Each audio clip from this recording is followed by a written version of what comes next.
Hi, Chris Duff over at Serious Land Capital, vacant land funding partner. I've been recording video guides for hours today trying to wrap up the script for the land pricer software, all the various demos. We were getting very, very close here. I'm working through the largest subtopic to get through. So it's been a bit of a grind, but a lot of those videos have to deal with surface quality of a particular property. And I wanted to go over, this can be a very extensive topic, but I wanted to go over some of the key notes regarding flood zone and wetlands. This is remarked upon many times within the land industry, and every area of the country might be a little bit different, but wanted to provide maybe a bit more nuance on how to approach properties that might be affected by those particular features as parts of the terrain. So starting with flood zone, really the key there is first determining whether the end buyer pool will be looking to build a structural improvement on the property, particularly a residential one, or commercial. That's going to be a bit more rare on average in terms of deals that we may routinely look at. So that's also going to apply for wetlands. But being able to determine, okay, is my end buyer pool going to build a structural improvement? Yes or no. Those types of properties are going to be more affected in a negative fashion in terms of their valuation in relation to properties that are more residential in usage or maybe have some utility for agricultural or timber utility instead. So in our experience, most properties are going to have some potential for structural improvements on that. It's usually, the highest level of value add you can do for most properties. So something to keep in mind there. But, if you're very, very certain, there's unlikely to be these structural improvements, then just keep that in mind. That's kind of the first thing that you want to be asking for in relation to those properties. Then you really want to be assessing the potential buildable areas as well as the access points for the properties. Again, this will cover both flood zone as well as wetlands. Wetlands being a more negative impact on average than flood zone.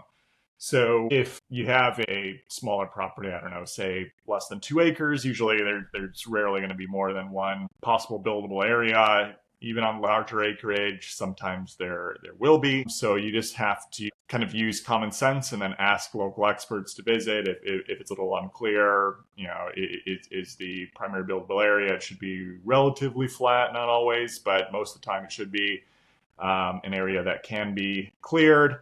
And usually is going to be a bit closer to a primary road frontage that is aligning against one of the boundaries of the property. If the property is accessed by an easement, and usually that buildable area will be closer to where that easement accesses the actual property boundary. So if any of those buildable areas are impacted and covered by flood zone or wetlands, that's a flag there. And even if they're not, if they cover any of the quote unquote transit area or the road frontage area where you're going to be accessing the property and eventually the buildable areas, those would also be negative flags because you'd have to be doing some type of improvements to access that buildable area. Usually via some type of driveway or other, trail system. But again, usually if it's a structural improvement, would default to a driveway in most situations.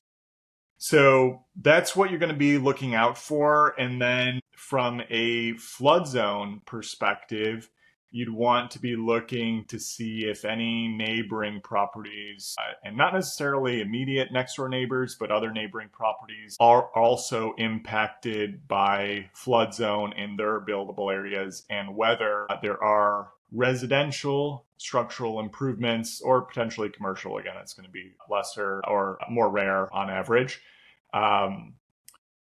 In the area, I like to use roughly a half-mile radius, but can be more or less depending on how conservative you want to be in your assessment. So if there are other structural improvements within flood zone nearby, you want to consider the type of flood zone. Usually the primary three that you're going to find on any mapping software, Land ID is the most common. You're going to see a 500-year floodplain, 100-year floodplain, and floodways, with floodways being the most restrictive and negative impact on valuation.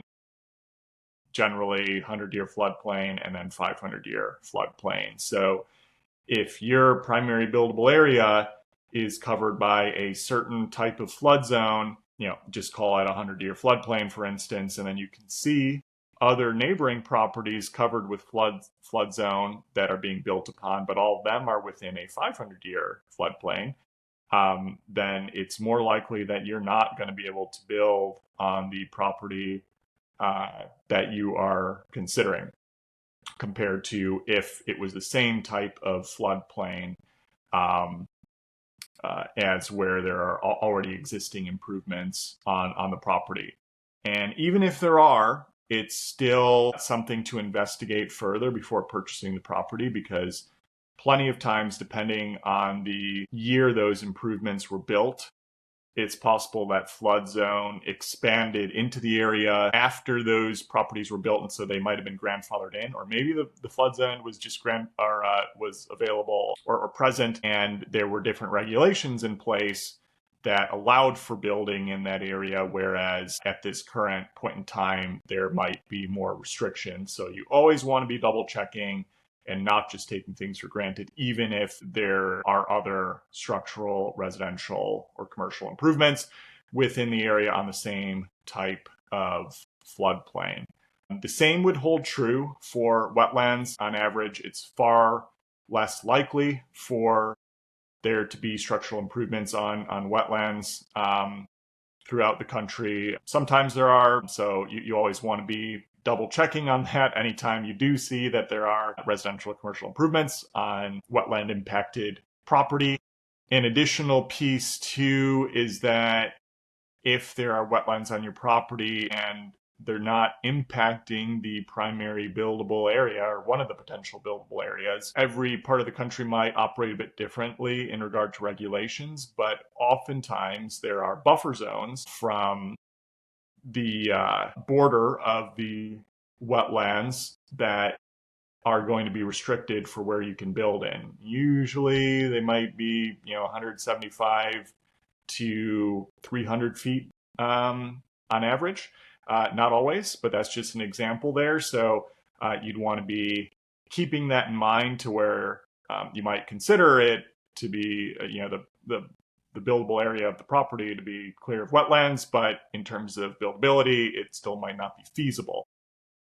This can also be true if wetlands aren't even affecting your subject property, but might be on a neighboring subject property. So want to be cautious there as well and measure the buffer area from potentially neighboring wetlands that could be nearby your potential buildable area. So that's another thing to keep in mind. And anytime there might be a question about wetlands impact on your property, you'd probably want to order a wetlands delineation report regardless, because it's possible the wetlands might be impacting more or less of the area that the aerials are showing. So familiarize yourself before purchasing any of those properties, particularly high value ones that really lend themselves towards structural improvements for your end buyer pool. That is just a refresher, or hopefully providing some new nuance in regard to assessing properties affected by those surface quality features. So hopefully that helps. More could be said about that, but wanted to pop in and share what I was already talking a lot about today in regard to some of these diligence features built within the Land Pricer .ai tool. Very soon to be tested. Can't wait. I'm getting sick of recording a lot of these videos, and I'm almost done. Promise. If you're looking for any funding on your land deal, seriousland.capital, and check out Land Daily Diligence Facebook group for zero cost reviews of your land deals. We just crossed the 800 member mark earlier today. Great to see a lot more folks finding the group and getting utility out of it. Very excited to be sharing more value, and see you on the next one. Take care now.